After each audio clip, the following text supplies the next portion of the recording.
Thanks for staying with us. 4 parliamentary committees have received an update on the Steinhoff investigation from law enforcement agencies and regulatory bodies. It's been almost 2 years since the company's stocks crashed and massive accounting irregularities were exposed. Now, Finance Committee Chairperson Joe Maswanganye says it's disturbing that no one has been brought to book for the losses suffered thus far.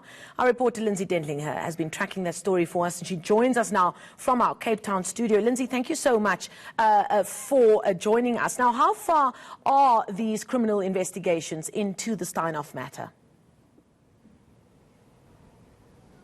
Marcel, good afternoon. Not very far. After about a 4-hour meeting, it's emerged that the Hawks are really reliant on a report from Steinhoff, that a massive over 3,000-page report, another 4,000 pages in annexures, and informed the committee today that Steinhoff is not willing to hand over that report physically, only giving it, quote, access to the report, which the Hawks found to be problematic. It's also saying the company hasn't handed over a proper statement to the police outlining and stating exactly all the irregularities and who is to blame for each of them.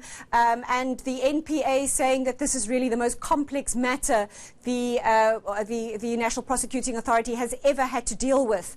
They've got their best prosecutors working on the case, but it is really such a mammoth task given that it's a multinational company as well, and the extent of the irregularities, that I'm afraid we're not going to see criminal prosecutions being brought against anybody anytime soon, it would appear from today's meeting.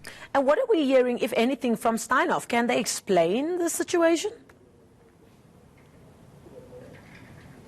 Well, the chairperson, Heather Son, apologising to the committee, saying she in no way wanted to appear arrogant, which is how MPs perceived her and CEO Louis du Preez before the committee today.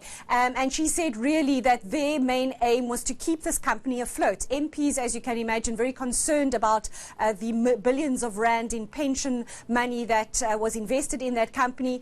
And du Preez saying that the company had to remain a going concern if there was going to be any chance of success in getting that money back. She wasn't very forthcoming as to why exactly they don't want to hand over that full report to the police, but you can read between the lines that the company obviously is wanting to go after certain former executives from a civil perspective, and I think they fear that by handing that over so that the police can go after people criminally, that it will affect their investigations. She made it quite clear to the committee that the company has no jurisdiction to go after anybody criminally. The best they can do is try to recoup some of that money by launching civil suits. Okay, we need to leave it there. Thank you so much. Our reporter Lindsay Dentlinger on top of that story that's really intrigued so many people, not just in the business world. The Steinhoff saga is ongoing. And that's where we leave the news segment.